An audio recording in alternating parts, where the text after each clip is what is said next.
नमस्कार विद्यार्थी मित्रांनो, एमपीएससी ग्रुप सी 2026 फॉर्म सुटलेले आहे. यामध्ये फॉर्म भरत असताना आणि ऍड मध्ये सुद्धा मेन्शन केलंय नॉन क्रिमिनल बाबत.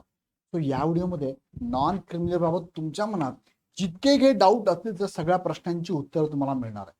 त्यासाठी हा व्हिडिओ शांतपणे शेवटपर्यंत बघा. जर काही प्रश्न अनुत्तरित राहिले असतील तर मला कमेंट बॉक्समध्ये प्रश्न टाका, त्याच्यावरती नक्कीच पूर्ण माहिती घेऊन पुढचा व्हिडिओ मी तुम्हाला देतो. सो या व्हिडिओमध्ये मला माझ्या माहितीप्रमाणे सगळ्या प्रश्नांची उत्तरं मिळणार आहे. एनसीएल याला अर्थात नॉन क्रिमिलियर म्हणतो. कुणाला आणि कधीच हवं, असल्यास फायदा काय, नसेल तर काय होऊ शकतं, फॉर्म भरता येणार नाही का, आणि चुकीची माहिती भरल्यास काय होऊ शकतं ते पण मी थोडक्यात सांगतो. शेवटपर्यंत हा व्हिडिओ बघा. पण व्हिडिओकडे जाण्यापूर्वी तुम्हाला काही सांगू इच्छितो की इग्नाइट अकॅडमीकडनं तुमच्यासाठी म्हणजे जे विद्यार्थी AMVI ची तयारी करताय त्यांना सेपरेट बॅच महाराष्ट्रात एकमेव इग्नाइट अकॅडमी दिलेली आहे. आणि जे विद्यार्थी इतर पदांसाठी अभ्यास करत असाल, इतर पदांसाठी परीक्षा देणार असाल, त्यासाठी लक्ष बॅच पण अवेलेबल आहे. दोन्ही बॅचमध्ये तुम्हाला टीचिंगच्या फॅकल्टी ज्या आहेत त्या एक्सपिरियन्स्ड आहे. युट्यूबवर डेमो लेक्चर आहे. PDF PPT स्वरूपातल्या नोट्स अवेलेबल आहे. प्रत्येक विषयाच्या सब्जेक्टच्या टॉपिकच्या फुल लेंथ टेस्ट सिरीज पण अवेलेबल आहे. स्टेट बोर्डच्या टेस्ट सिरीज आणि स्टेट बोर्डची बॅच पण अवेलेबल आहे. 1-to-1 काउन्सिलिंग पण अवेलेबल आहे. EMVI साठी तुम्हाला स्वतः धनंजय कचाले सर, ज्यांनी दोनदा म्हणजे 17 आणि 20 ला ही एक्झाम क्रॅक केलेली आणि हे पद मिळवलेलं आहे.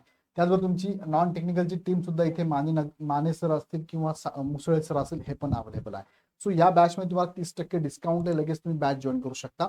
दोन्ही बॅचमध्ये तुम्हाला बघा, ऑफलाईन बॅचेस तुम्हाला चालू होत आहे पुणे, छत्रपती संभाजीनगर, नाशिकमध्ये. दोन्ही प्रकारच्या बॅच तुम्हाला ऑनलाईन मध्ये मराठी आणि इंग्लिश माध्यममध्ये अवेलेबल आहे. खाली डिस्क्रिप्शन मध्ये ऍपची लिंक दिली आहे. ऍप डाउनलोड करा, हवी ती बॅच लगेच जॉईन करा.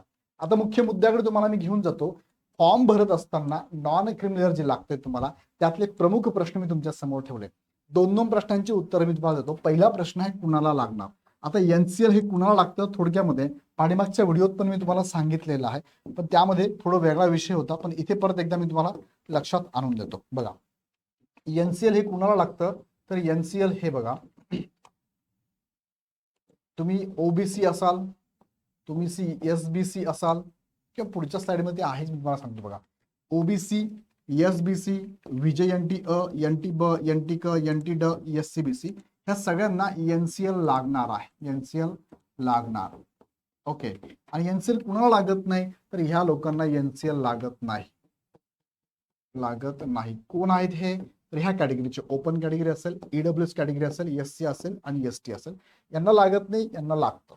त्यानंतर असे समांतर आरक्षण आहे बघा. फिमेल असेल, पर्सन विथ बेंचमार्क डिसेबिलिटी, दिव्यांग असेल, ऑर्फन असेल, एक्स सर्व्हिसमॅन, स्पोर्ट पर्सन म्हणजे ज्याला आपण खेळाडू म्हणतो, प्रोजेक्ट अफेक्टेड, अर्थक्वेक अफेक्टेड, अंशकालीन कर्मचारी, यांना तर इथे रिझर्वेशन नाहीच आहे. यांना रिझर्वेशन नाहीच आहे. राहिले मग हे 5 व्यक्ती, ज्यामध्ये फिमेल, दिव्यांग, अनाथ, एक्स सर्व्हिसमॅन म्हणजेच माजी सैनिक आणि स्पोर्ट पर्सन आहे. यापैकी एक्स सर्व्हिसमॅन आणि स्पोर्ट पर्सन ह्या दोघांनाही एनसीएल लागत नाही. एनसीएल लागत नाही. राहिलं कोण? फिमेल, दिव्यांग आणि ऑर्फन. ते ज्या कॅटेगरीचे आहेत त्या कॅटेगरीनुसार, आता ह्या तिघ उमेदवार ह्या कॅटेगरीचे असतील तर त्यांना लागणार नाही. ते जर ह्या कॅटेगरीचे असतील तर त्यांना मात्र नक्कीच लागणार आहे. ओके, इथपर्यंत क्लिअर झालं कुणाला लागतंय. आता हे जर क्लिअर झालं असेल तर पुढचा मुद्दा आहे कधीच हवं. आता कधीच हवं या संदर्भात ना त्यांनी एक नोटिफिकेशन पण दिलेलं बघा ऍडमध्ये. ऍडमध्येच त्यांनी सांगितलंय की संयुक्त पूर्व परीक्षेच्या दिनांकापूर्वीचे म्हणजेच 27 सप्टेंबर 2026 पूर्वीचं असावं लागेल. आता त्यांनी सांगितलं कोणत्या वर्षाचं हवं तर 26-27 ह्या वर्षाचं हवं. म्हणजे आता 2026 चालू आहे. 2026 ला जर तुम्ही एनसीएल काढलं तर ते 2027 पर्यंत व्हॅलिड असू शकतं, 1 वर्षाचं असेल तर. एनसीएल हे प्रत्येक वर्षी 31 मार्च पर्यंत व्हॅलिड असतं. 31 मार्च नंतर ते एक्सपायर होतं. डिपेंड करतं ते किती वर्षाचं आहे. 1 वर्षाचं मिळतं, 2 वर्षाचं मिळतं आणि 3 वर्षाचं पण मिळतं. ज्या महिन्यात किंवा ज्या वर्षात तुम्ही काढता तिथून पुढे 31 मार्च पर्यंत 1 वर्ष, त्याच्या पुढच्या 31 मार्चला दुसरं, त्याच्या पुढचे 31 मार्चला तिसरं, असं कधी तुम्ही आता चेक करा तुमचं किती उत्पन्नाच्या दर, किती वर्षाच्या उत्पन्नाच्या आधारावरती तुम्ही एनसीएल काढता. 3 वर्ष उत्पन्नाच्या आधारावर काढलं 3 वर्ष व्हॅलिड असतं. 2 वर्ष उत्पन्नाच्या आधारावर काढलं 2 वर्ष आणि 1 वर्ष उत्पन्नाच्या आधारावर काढलं तर 1 वर्ष व्हॅलिड असतं. ओके, आता त्यांनी ही सवलत तुम्हाला दिलेली आहे. तुमच्याकडे आता एनसीएल असेल तरी फॉर्म भरू शकता, एनसीएल नसेल तरी पण फॉर्म भरू शकतात. का? कारण तुम्हाला एनसीएल काढायला वेळ दिलेला आहे 27 सप्टेंबर. आता मला सांगा, आज आहोत आपण जून एंडिंगला. अजून 3 महिने शिल्लक आहे. ह्या 3 महिन्यामध्ये एनसीएल 100% काढून मिळतं. तुम्ही आता जर अप्लाय केलं तर 15 ते 20 दिवसामध्ये एनसीएल तुम्हाला मिळून जातं. सो डॉक्युमेंट फॉर्म भरण्याच्या अगोदर पण तुम्हाला मिळू शकतं, फॉर्म भरल्यानंतर तुम्हाला मिळू शकतं. सो फॉर्म भरताना तुम्हाला ही सवलत त्यांनी दिलेली आहे. Is that clear? अजून काही मुद्दे अनुत्तर ते पुढे सांगतो मी तुम्हाला. आता कुणाला लागणार आहे, कधीच लागणार आहे. नंतर पुढचा प्रश्न यामध्ये आहे की कधीच हवं, कुणाला लागणार, कधीच हवं, हे तुम्हाला सांगितलंय. आता काही उमेदवारांकडे हे नॉन क्रिमिनल जे आहे ना, हे 3-3 वर्षाचं पण व्हॅलिड असतं. बघा तुमच्याकडे हे नॉन क्रिमिनल आहे. नॉन क्रिमिनल 2 प्रकारचे मिळतात, एक कास्ट सर्टिफिकेट प्लस एनसीएल एकत्र मिळतं किंवा एनसीएल सेपरेट पण मिळतं. मग हे पण चालतं, हे पण चालतं, काही प्रॉब्लेम नाही, दोघांपैकी कोणतंही चालेल. पण यामध्ये लक्षात घ्या, एनसीएलची व्हॅलिडिटी असते का, तर यस असते. काही एनसीएलची व्हॅलिडिटी 1 वर्ष, काहींची 2 वर्ष, काहींची 3 वर्ष. हे कशाच्या आधारे काढलं जातं बरं? उत्पन्नाच्या आधारे. तुमचं जर उत्पन्न हे 3 वर्षाचं दाखवलं, 3 वर्ष व्हॅलिडिटी एनसीएल मिळेल, 2 वर्ष आणि 1 वर्ष पण मिळेल. सिंपल गोष्ट आहे. जर तुम्ही काढलेलं असेल तुम्हाला कळत नाही सर हे व्हॅलिड आहे की नाही, हे चालेल की नाही, तुम्ही जर 26-27 म्हणताय, मग सेपरेट 26-27 सेपरेट काढावं लागेल का? नाही, सेपरेट नाही. हे इकॉनॉमिकल इयर त्यामध्ये असावं लागतं. म्हणजे आत्ताच काढावं लागतं असं नाही, ह्याच वर्षात काढावं लागतं असं नाही. तुम्ही पाठीमागेही काढलं असेल तर तुम्ही चेक करा ते व्हॅलिड आहे का. आता काहींचं पाठीमागचं जुनं जरी एनसीएल असेल आणि ते 31 मार्च 2026 ला संपलं असेल तर ते चालेल का? आत्ता नाही चालणार, ते संपलंय ना. किंवा 31 मार्च 2025 ला संपला असेल, किंवा जुना असेल तर 31 मार्च 2020 ला संपला असेल. सो तुमचं एनसीएल एकदा चेक करा. असं एनसीएल असतं, सेपरेट असेल किंवा एकत्र असेल तर त्यामध्ये सगळ्यात खालची जी लाईन आहे तिथे लिहिलं असतं बघा, this certificate is valid for the period up to 31 March 2025 from the date of issue. आता इश्यू डेट कोणती इथे दिली असते बघा, इश्यू डेट 10 फेब्रुवारी 2023 ला काढलेला आहे आणि 25 पर्यंत व्हॅलिड आहे. म्हणजे फेब्रुवारीला काढलं म्हणजे 31 मार्च 2023 ला पहिलं वर्ष संपलं त्यांचं. 3 वर्ष उत्पन्नाच्या आधारे काढले त्यांनी. 31 मार्च 2023 ला पहिलं वर्ष संपलं, 24 ला दुसरं वर्ष आणि 25 ला तिसरं वर्ष, असं 3 वर्ष व्हॅलिड असणारे हे डॉक्युमेंट आहे.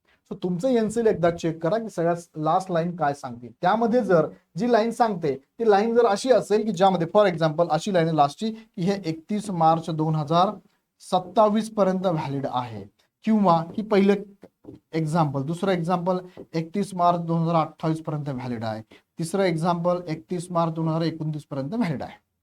मग हे असं जर असेल हे सगळेच डॉक्युमेंट एनसीएल इथे व्हॅलिड आहेत. कारण याच्यामध्ये 26-27 हे इकॉनॉमिकल याच्यामध्ये पण येतं, याच्यामध्ये पण ते येतं आणि याच्यामध्ये पण ते येतं. बरोबर आहे, आत्ता काढल्यानंतर. सो तिघही प्रकारचे डॉक्युमेंट तुम्हाला चालणार आहे, लक्षात घ्या. मग मी कशावरून हे सांगितलं तुम्हाला? काही नाही, आत्ता काढलं असेल तर 1 वर्षच व्हॅलिड आहे. 1 वर्ष उत्पन्नाच्या आधारावर, 2 वर्ष उत्पन्नाच्या आधारावर, 3 वर्ष उत्पन्नाच्या आधारावर, 3 वर्ष व्हॅलिड आहे. सो असं एकदा चेक करून घ्या. त्यात जर हे वर्ष असेल, डेट ऑफ इश्युइंग आणि हे ह्या दोघांच्या दरम्यान 31 मार्च 2027 जर येत असेल तर नक्कीच तुमचं हे डॉक्युमेंट व्हॅलिड असणार आहे.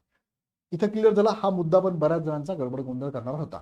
आता फॉर्म भरत असताना तुमच्याकडे हे जर असेल तर ते नंबर कोणता टाकायचा? सपोज तुम्ही यस विचारता, यस टाकल्यानंतर डिटेल्स तुम्हाला भरावे लागते. जर असेल तर त्यामध्ये आउटवर्ड नंबर टाकतो बघा, आउटवर्ड नंबर. हा नंबर तुमचा एनसीएलचा नंबर आहे आणि हाच नंबर तुमचा कास्ट सर्टिफिकेटचा पण आहे, जर एकत्र असेल तर लक्षात घ्या.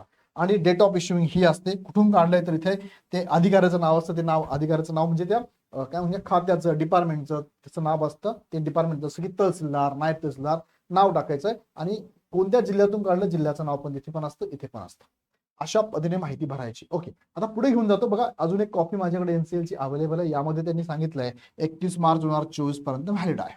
यानुसार हा आउटवर्ड नंबर तुम्हाला ते टाकावा लागतो. आता चुकून कुणी आउटवर्ड टाकला नसेल, कुणी हा टाकला असेल तर काही इश्यू नाही, काही प्रॉब्लेम नाहीये. डोंट वरी, नंबरचा काही इश्यू नाहीये, चेक केलं जातं नंतर ते. ओके, आता पुढे बघा. कुणाला लागणार, कधी लागणार हे तुम्हाला मी सांगितलं. ओके, आता हे असल्यास काय फायदा होतो ते लक्षात घेऊया आपण. नसेल तर काय होतं ते पण लक्षात घेऊ. आता सिंपल भाषेत मला सांगतो. आता पहिला मुद्दा थोडासा हा क्लिअर करतो मी. कॅटेगरी जर आरक्षण तुम्हाला घ्यायचं असेल, कॅटेगरीचं कोणतेही कॅटेगरी असू द्या, बघा कॅटेगरी आरक्षण ज्यांना एनसीएल लागतं अशा कॅटेगरी तुम्ही लक्षात घेऊ शकता. 4 कॅटेगरीला फक्त एनसीएल लागत नाही. ओपन, ईडब्ल्यूएस, एससी आणि एसटी यांना लागत नाही. उरलेल्या ज्या कॅटेगरी आहेत त्या कॅटेगरीला एनसीएल लागतं. मग आता इथे एनसीएल कुणाला, म्हणजे प्रश्न काय असल्यास फायदा काय? आता बघा, कॅटेगरीला 3 डॉक्युमेंट मस्ट आहे. कास्ट सर्टिफिकेट, त्यानंतर नॉन क्रिमिनल आणि डोमेसाईल. आता मी इफ का टाकलं, कारण इथे 4 जण असे आहेत की त्यांना एनसीएल ची गरज नाहीये. एससी ला, एसटी ला, ईडब्ल्यूएस ला आणि ओपन कॅटेगरीच्या उमेदवारांना. बाकी सगळ्यांना लागतं बरं का, एससीबीसी ला पण लागतं. मग वैध म्हणजे यांना लागणार, हे सोडले तर, हे जे आहेत ना हे सोडून हे जे आहेत ना हे सोडून उर्वरित यांना लागेल, बरोबर आहे. उर्वरित कोणती तुम्हाला माहिती आहे आता.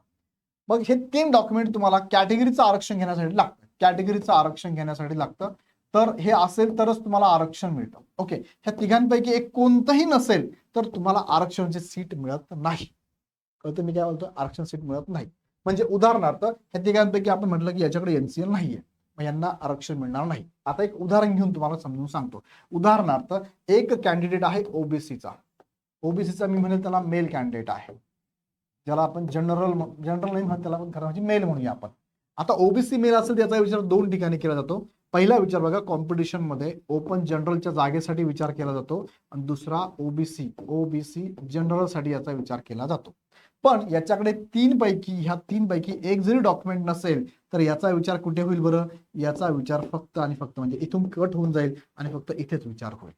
कळलं?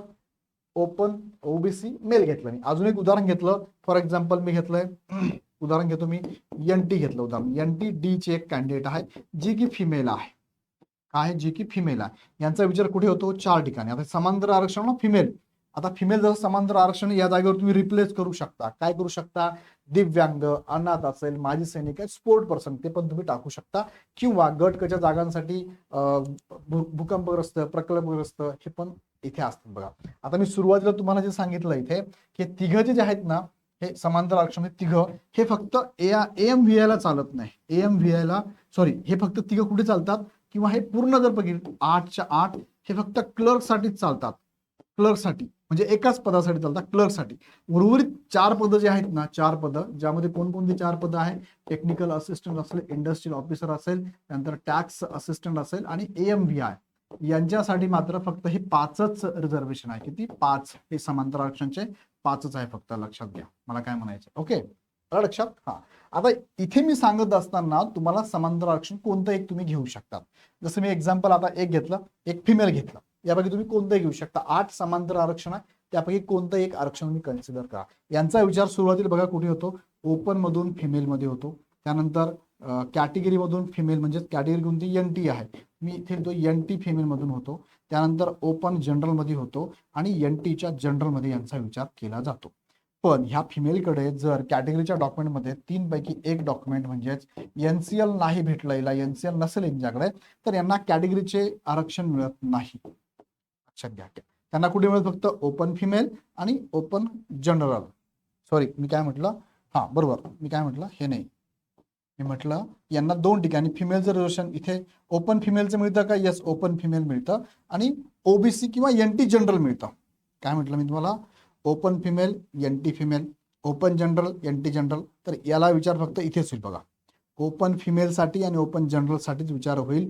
कॅटेगरीचं आरक्षण त्यांना मिळणार नाही, कारण कॅटेगरीसाठी तुम्हाला या 3 पैकी 3च्या 3 डॉक्युमेंट लागतं. एकही नसेल तर कॅटेगरीच्या जागा मिळत नाही. समजतं मी काय म्हणतोय? ओके, आता इथे एक्झाम्पल फिमेलच्या जागी कोणतंही 8 पैकी कोणतंही एक समांतर आरक्षण घ्या, आणि इथे मेल असेल किंवा इथे कधी कधी फिमेल पण असू शकते, जी की ज्याला एनसेल मध्ये बसत नाही पण फिमेल मध्ये असेल. एनसेल मध्ये नसेल ती पण फिमेल असेल तर ह्या दोघांसाठीच विचार त्याचा केला जाईल.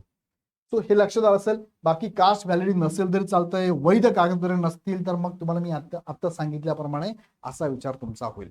सो एनसीएल नसेल तर कॅटेगरीतनं तुम्हाला आरक्षण मिळणार नाही, तुमचा विचार फक्त ओपन साठी केला जाईल. पण इथे फॉर्म भरताना तुम्ही जर येस केलं तर तुम्हाला डॉक्युमेंट व्हेरिफिकेशनला लागेल म्हणजे लागेल, असं होऊ शकत नाही. सर मी आता येस करून टाकतो, नंतर बघू भेटलं तर नाही भेटलं तर ओपन मध्ये विचार होईलच ना? नाही. तुम्ही फॉर्म भरताना जी माहिती भरतात त्या माहितीच्या अगेन्स्ट डॉक्युमेंट व्हेरिफिकेशनला ती डॉक्युमेंट लागतातच.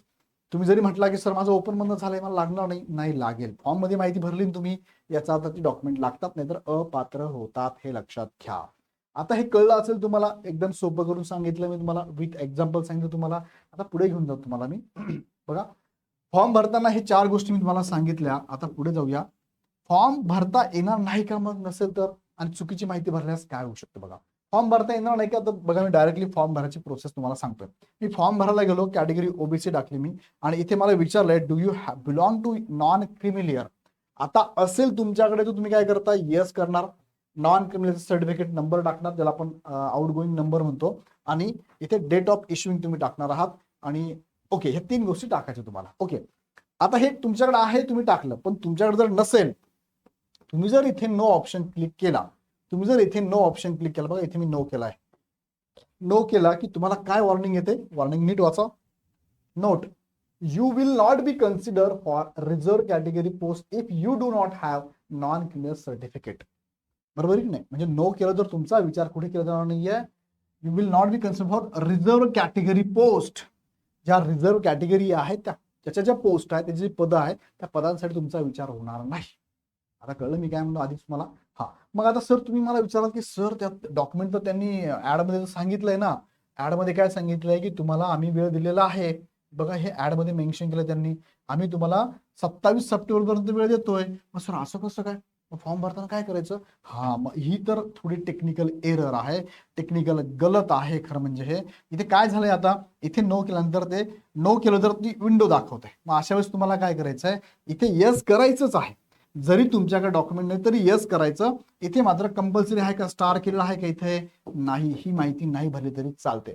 बाकी ठिकाणी स्टार बघा, कॅटेगरी ओबीसी टाकली का कॅटेगरी सर्टिफिकेटचा नंबर टाकणं, स्टार दिलाय.